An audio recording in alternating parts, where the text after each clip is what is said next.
All right, welcome to the George Wilder Jr. Show. And you're on the air with George Wilder. Go right ahead. Tori Hi, George. Tolbert. This is Tolbert. Tori Tolbert. Yes, how Hey, are how's it you? going? I'm fine. How are you Awesome. doing? Great, great, Wonderful. great. Yeah. It's great. It's wonderful. It's wow. I saw your messages on Facebook. I said, oh, she's excited. Good. That's great. She's Oh, yeah, I'm always excited. Yeah. yeah. And I see that you make the rounds too. Yeah, I do. I like to get around and I like to, Yeah, spread the positive messages and, definitely yeah, help other yeah. people in any way that I can. No doubt about that. All right, tell people about yourself, what you do, and why should we listen and pay attention? Go right ahead. Well, definitely, I think that I've just been through a lot, and recently, well, Hmm. actually, last year, I decided to kind of come out about my journey through domestic abuse, and I found that I actually, when I was talking about my journey through domestic abuse, I actually helped more men than women, and that was truly amazing for me. That And it just made is. me want to keep, yeah, and it just made me want to keep going and going and going. And so I'm naturally just an inspired person, and to have people come up to me after speaking, especially men, and tell me their stories. I there was no way that I could stop at that time, and actually, as during that time, I actually had launched, about a year before that, I had launched a celebrity magazine that was doing really, really well, and I kind of started riding that wave.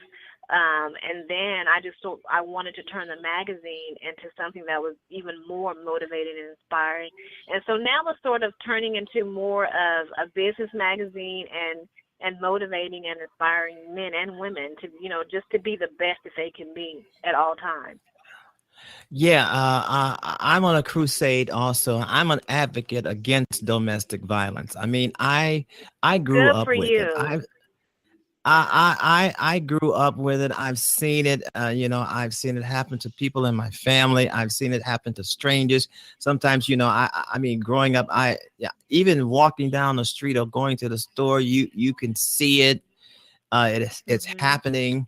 I've seen it outside of my window. And Yeah, people just don't know how it's just how everywhere. It's all over the horrible it place. is. And it's everywhere, and a lot of people think that domestic violence only happens to certain people, but it doesn't care whether you're educated, it doesn't care whether you have a great job, it doesn't care about your finances. It happens to, Exactly. to everyone. And Exactly. and I'm a living witness, a living witness to that. And sometimes when I speak or I listen to other people that speak about domestic abuse, what really gets me is when people sort of downplay it, and I'm like, there's no way to dress up domestic violence and make it look and sound cute. It is what it is, You and know I'm what? never going to try to make it sound cute. You know what? I've had people on this show, women, come on this show and downplay domestic violence, and I just didn't Yeah, that understand it. gets me. They make some pretty good arguments, but Mhm. I just didn't buy it. Oh yeah. I don't. Hmm.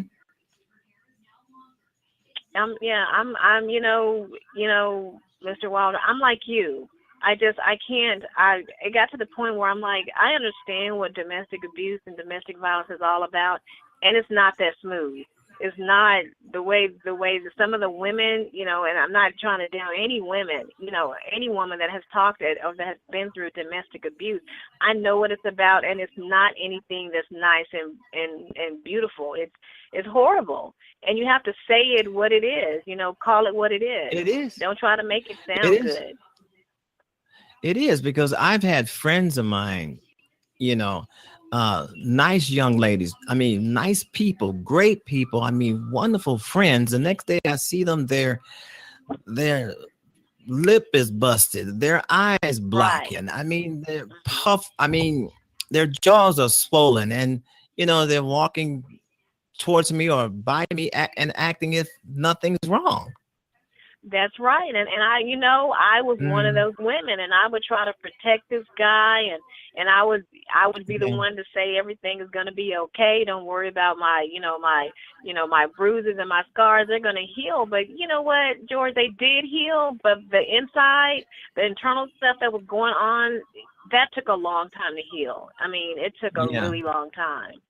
And so, yeah. yeah, I'm glad you are a strong advocate against domestic abuse, and Oh, it yeah, I just, am. it needs a voice. Yeah, I've written about it. I've got 3 pieces, I think, on Amazon. I've written about it. I fictionalize it, and Oh, I try okay. to. Yeah, I fictionalize it, and I'm doing another novelette on it as we speak now. So I fictionalize it, I mean, but it's Right. something that's nonfiction. It's something that really happens, but I put a story Mhm. to it, and I put a face to it, and I put a name to it. And this particular piece, the narrative is a woman who is being Mhm. uh uh you know uh it's domestic violence, and she goes Mhm. around and she it's a mess, but But it's a you mess. She know gets what? You definitely revenge. have to send Mhm. that. You definitely have to send that to me, because anyone that's going to be an advocate against domestic abuse, I wholeheartedly support you. Whether you fictionalize it or however you put it, it still tells a story, and it's still a story for Yeah, other women to exactly. listen to and read Exactly. about. So you Exactly. definitely have to Yeah. send that to me, so I can, shoot Okay. it out to, the other women, that the groups that I'm part Okay. of. And just speaking of groups, I also started the Network of Women, and these are powerful women that come together, and we motivate, inspire, and encourage other women, whether it's through domestic abuse, whether it's trying to transition from a job or a relationship. I think that women, when we have any type of power, we need to come together and help one another, and that's what the Network of Women is, the group that I started. Okay. I'm gonna send you a PDF file because it Okay. is published. It's published. It's on Amazon. It's called Hit Me and You Okay. Die. Oh wow, that Yeah. that is strong Yeah. title. And that's what I wanted, was a strong title, because I wanted to reach women to say that this doesn't have to happen. Hmm. Even We though I'm definitely fish need more men like you. it it's definitely fiction. I write it because I've seen it and I've experienced it, and I've, well, not too much experienced it. When I say experience, I've seen my relatives, you know, ever since I was growing up, and I hated it, and I hated it, and Oh yeah.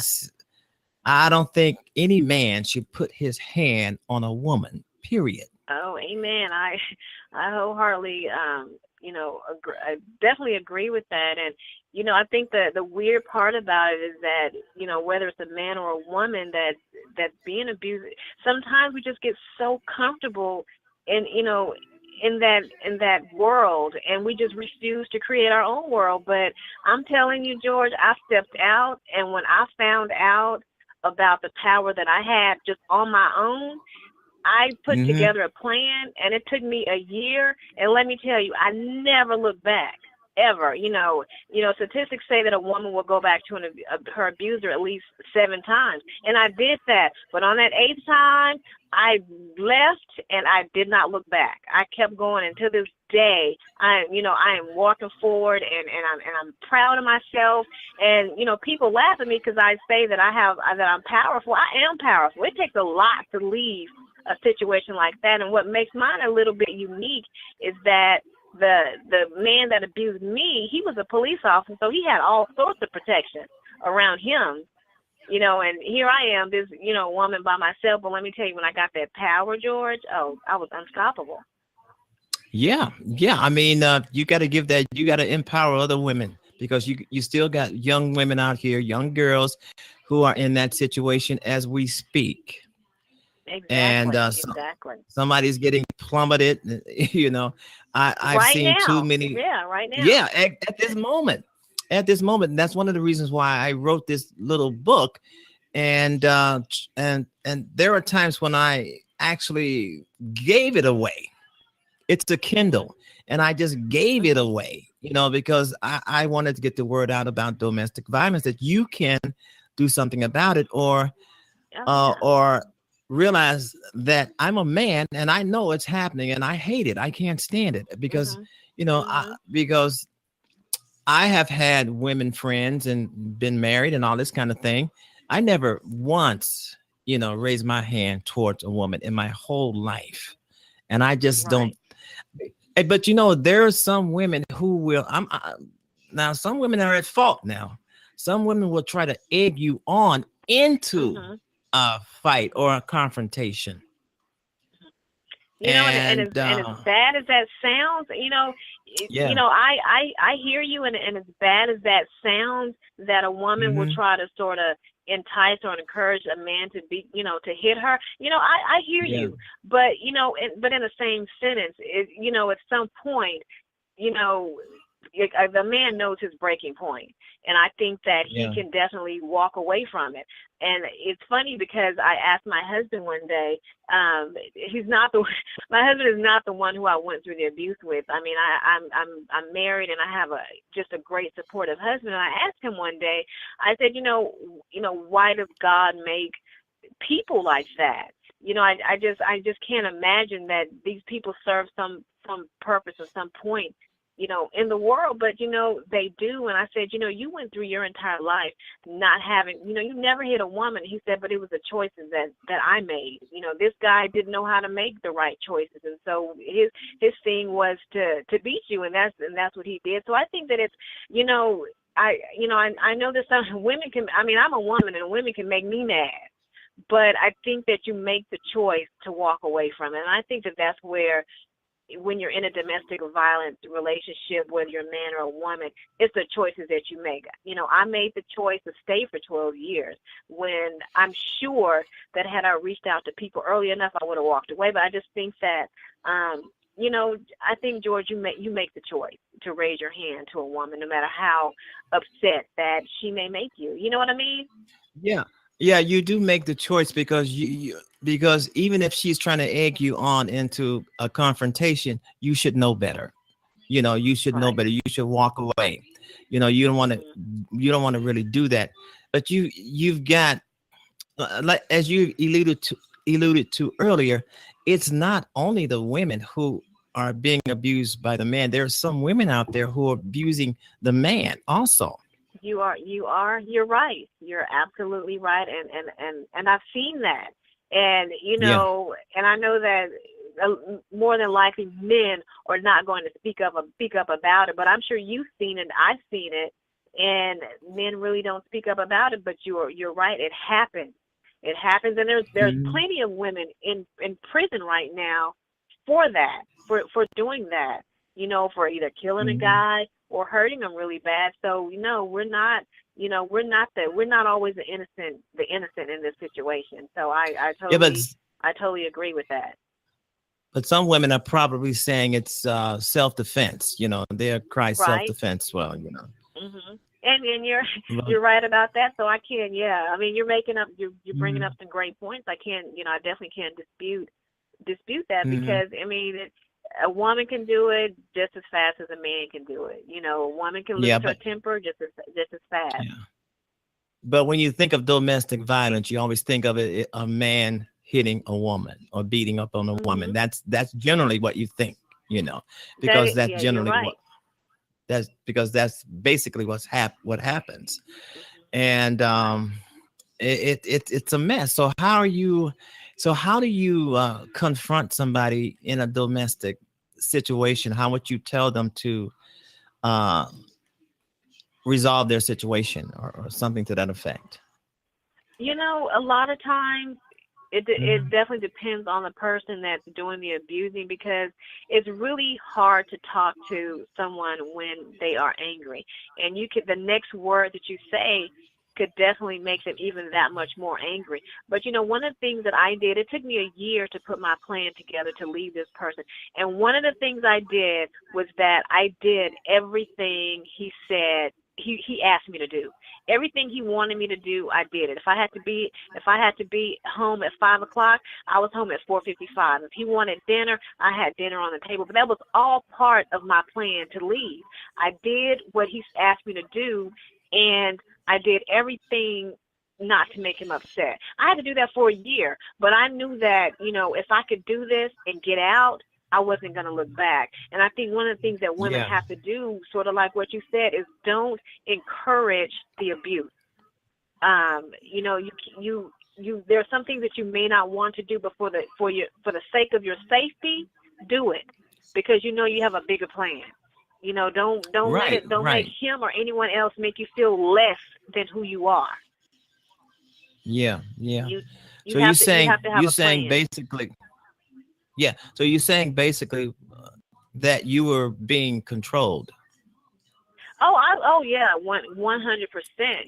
I was being controlled, and Hmm. I think what made my situation made him have even that much more control was that he was a police officer, and so he had guns in the house, and I've had those guns pulled out on me before, and I didn't want that to, be a constant. I didn't want that to happen all the time, and so I gave him that power. I let him have that power. If that was going to make him feel like a man, I let him do that, because in my mind I knew that I had a bigger plan, one that he couldn't touch. So I just did. I let Hmm. him, just like you said, I let him feel like he had power and control over me.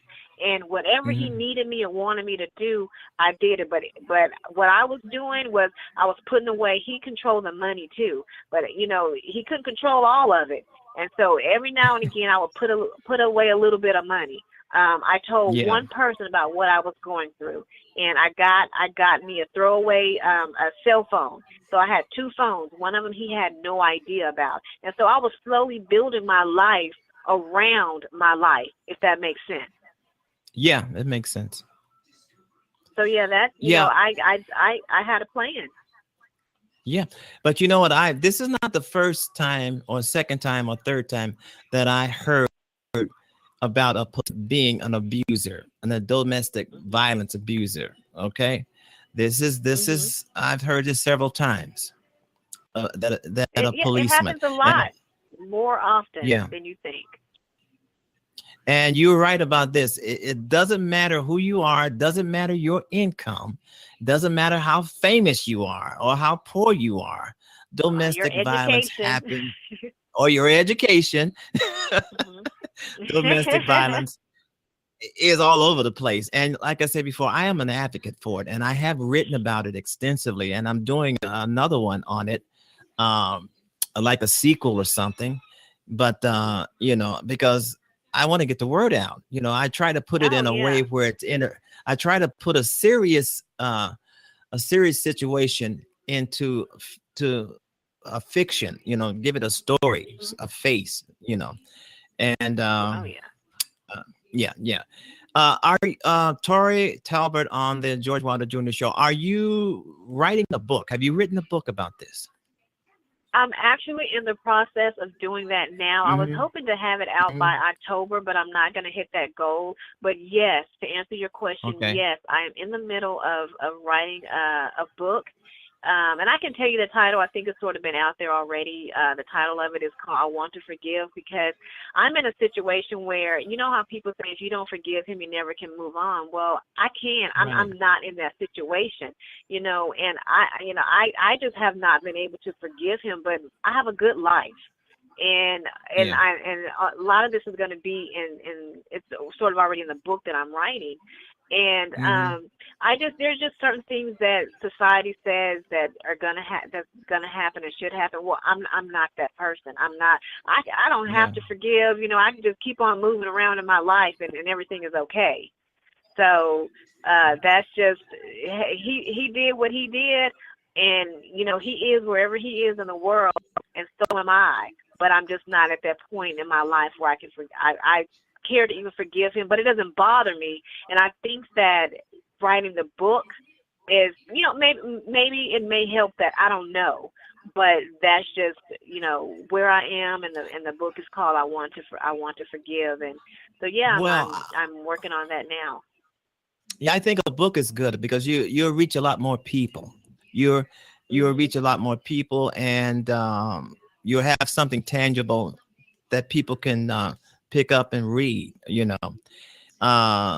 I think a book is great, and Oh wow, yeah. this is a great I'm subject. a. It's a great subject, and Yeah, I because it know. You know, happened. we definitely have to speak again, because especially now that I know that you have a book, and your book and you alone are another voice for Yeah, I people that mean, are going through domestic abuse. yeah, I just don't think women should be abused, even if they're asking for it. Like you say, I don't think they should. Yeah.